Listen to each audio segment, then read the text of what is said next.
Good day, good day, good day, my beautiful faces. We got a story today. Okay, but first, don't talk about the hair. It's natural, it has a mind of its own. Okay? All right. First, let's say thank you. Thank you, Daddy. Thank you. Okay, now let me get into this. Whenever I come to you guys with my story about my life, it is to never make you feel like you should feel some type of pity towards me. Because we better than that. But I want you to always know and understand that we are winners. I am a winner. You a winner. We are never losers.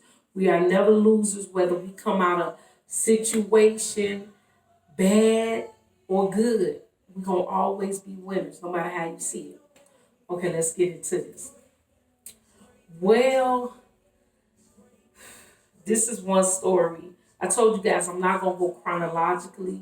I'm gonna go bounce off of one year to another. You never know how I might do it.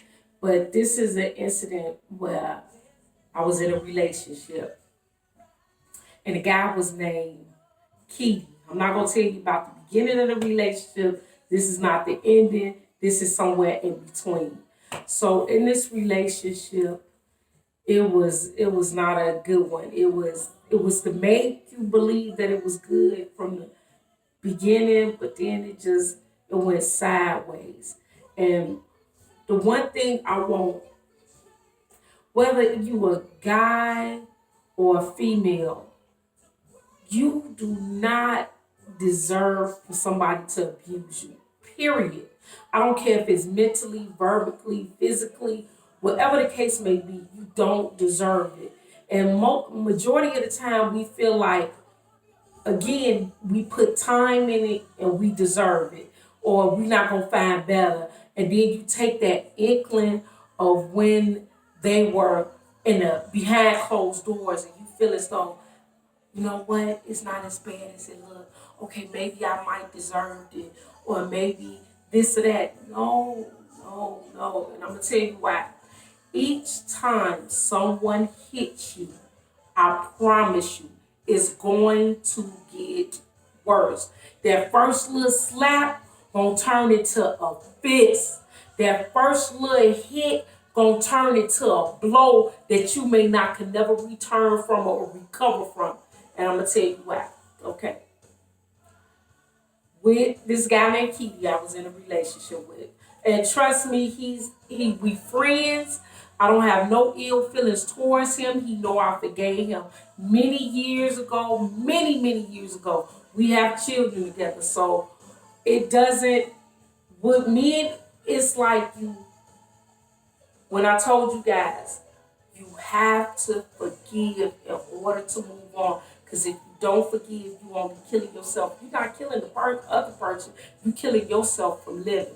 So let me get into the story. Okay, it was one incident where I'm trying to figure out because it's so many, and I don't want to give you the one that's spanned for hours. I'm trying to narrow it down because I don't come in here prepared to tell you guys the story because I want you to know what I'm telling you is genuine. So I'm trying to think of one of the stories. Okay, the one that keep coming to my head is I want to give it to you guys because I don't want to take up all your time. Okay, it keep coming to my mind, so I'm assuming the Holy Spirit want me to give it to you. Okay, it was one incident where Kitty and I, he did his dirt, I did my dirt, I did things to help him get ahead. No, he didn't do anything to help me get ahead. But I was always, because like I said, a lot of you might not know, I was a gang banger, a drug dealer. So I used to get him ahead, I used to scheme. Like we used to go rob people, spots. I used to make like I was the drug addict, so he and get in there and he would come in there with him and his cousin to rob the place. I would get to the point where I would be bagging up for some people and I would skim off the top to make sure he has, and it was a lot. So this incident, like I said, he did his dirt, I did my dirt. Majority of my dirt was done because I was always trying to get him ahead. So one day, he had went to jail, and I'm not gonna, cause that's his personal business. But like I said, I would tell it in my book, cause I know it's the truth, cause I was there. And he was about to get out now. Man, not I. He was sleeping with my friends, and I wound up sleeping with one of his friends. So what ended up happening was, I knew he was getting out, and I knew he was a very abusive guy. So what would happen? What happened was, since I know he was getting out of jail, and I did my dirt, and I did it because I found out he did some dirt by sleeping with my friends. So I was like, okay, to get back, I'm gonna sleep with one of his friends, and I did that. And um, he ended up, when I knew he was on the verge of getting out, I left and I moved out of town. So when I found out that he was in a relationship with somebody else, I was like, okay, it's safe for me to come back. So I did. So in coming back, man, you not, you guys, I was not in a relationship with God. I didn't know what was going on. So when I entered into this house, I was like, okay, I'm comfortable. They knew, Kitty knew I was coming back. So I was like, okay, let me give him the my son. So he went down. My son, they took my son to go see him and stuff like that. So something, this voice kept saying, leave, leave, leave, and I wouldn't listen to that voice. But now I know it was the Holy Spirit informing me, leave, leave. I wouldn't leave. So I kept getting this voice, just leave, leave, leave, and I was like, I ignored it. So I started running my tub, my bath water, because I had been on the Greyhound bus for, I don't know, like I think about 17 hours or some whatever the case. So as I was preparing the bath water, Mr. Key come in. I'm like, okay. And the first thing he said is, think he said, B, so you think you gonna mess with my homie and not pay for it? Some along that line. So next he started taking his fist. Now, man, you not, at the time, I am 5'3". I was like 130 something pounds, so I was a little frail looking thing. He is 6'3.5". So he's a foot taller than me. So you could just imagine he was, like he was a little big dude. So you could imagine when I hit that, when I got that first blow. And when he hit me, I was stunned. And man, it's a lot of people in this house, a lot of the gang members that we was socializing with at the time in the house. And so if I want to hurry up and tell a story because it is so long. Because, like I said, this beating that I received took hours. It happened over hours. But I'm trying to give it to you in a narrowed down version. So, what ended up happening is he wound up getting a barbecue fork. And he took that barbecue fork. He stabbed me in my arm. And I think it was on this side. It's one of these sides where he stabbed me with a barbecue fork, and it was an open wound because you could see the white part, the fatty tissue, and all of that. Then he did what he did was he took a jukebox radio. The radio was this. It was this big.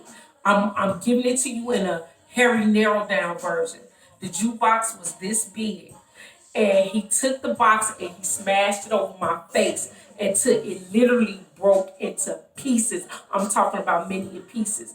So then it was, what else he did with that. So as I'm going in the bathroom, because I know I'm seeing blood just dripping everywhere. I'm walking through the house and blood just dripping from my nose, blood dripping from everywhere. So finally I went into the bathroom. And I looked at myself and could not believe what I was seeing because my face was so jacked up to where it was. I looked at like Elephant Man. That's how bad my face looked. And from there, I just knew I was bleeding everywhere. So he wound up coming into the bathroom where I was at. When he came into the bathroom, man, I told you guys that I had a tub of water there. So he called himself trying to drown me in a tub, and he held me down. And at first I was fighting, but then I said, you know what, I give up. I'm like, I'm just gonna die today. So, and that was one of the things he kept saying when he was beating on me, that B, you're going to die today. And so I gave up, and then all of a sudden I was like, no, I can't do this. So I didn't have it wasn't a tub stopper, it was a face cloth. I grabbed the face cloth out the tub and let the water drain. So as I'm soaking wet, I'm walking through the house and I'm still bleeding. And you can hear the people in the back saying, man, um, Peanut just brought this furniture. Don't let her bleed on it. He gonna be mad, man. And he didn't care. He was telling them to go get the dog. Now, mind you not, what he wanted me, I can't, it would be in the book, but he wanted me to do things to the dog that should no human being do to a dog. But wouldn't nobody let that dog come up out the basement. So then the next thing he did, he got somebody who said they wanted personal pleasure. That's the best way I can see. But you people, please just take your imagination, because like I said, I don't want to be in graphic details talking to you, because most of you, I am a Christian and I am a changed person, and there's certain things I will not say, but I will get detailed in my book. But he asked somebody, did they want personal pleasure? Some little boy raised his hand, so he made me in front of everybody that was in the house to get on my knees and to perform. I'm crying. Mind you not, I'm crying. I got blood dripping all over my face. By this time, I didn't before then, let me take it. Before then, he grabbed a coffee pot, which he grabbed the coffee pot. That coffee pot he took and smashed across my face until it broke into pieces. This is how I got this dimple right here. This I'm trying not to cry. Okay. So when I had to perform, after I finished performing,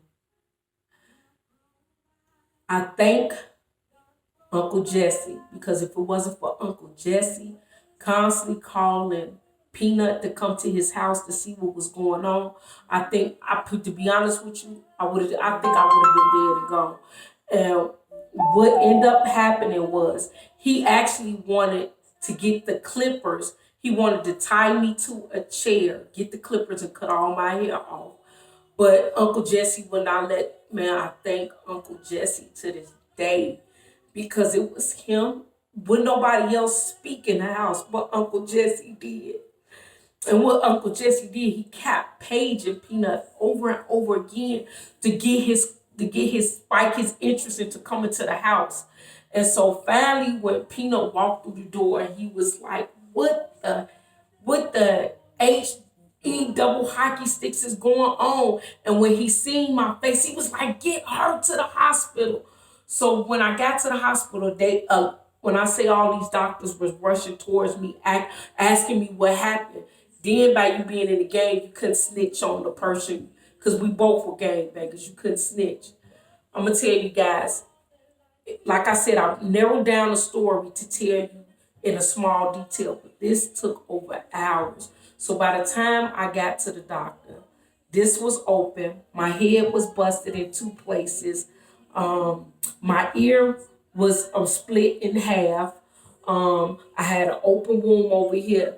So when they started sticking needles in me to numb me and to stitch me, by the time they got here, I was so tired of being stuck with needles and being stitched up. And when I tell you, I had a big old bald patch in my head, because my ears they had to put stitches from the front to the back of my ear. They had to put stitches here. They had to shave my hair off to put stitches there. And when I tell you, I looked at like Elephant Man. I looked at horrible. But at the end of the story, it is, even though Satan would use, I call him the thief, because a thief only comes to kill, steal, and destroy. Even at the end of the day, and the thief came to kill, steal, and destroy me, I'm still here. This is why I'm so strong on I feel as though I am a walking testimony for God and tell you how God does save. He does protect.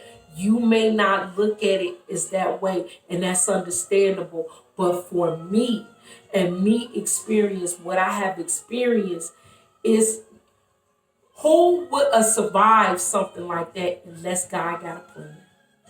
Who would have not to snap, which one day I did, snap off because God has a plan. No matter the situation you're in, I promise you, God has a plan for you. You are a more than a conqueror.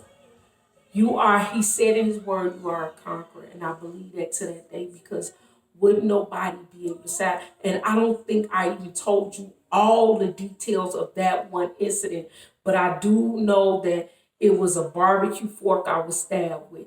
It was a big boombox radio that I was beat with. It was a coffee pot that I was hit with.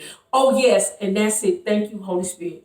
The one thing he did to torture me, because he said I was going to die that day, he took a bottle of cologne, you guys, and he took in every open wound that I had, he sprayed that cologne in.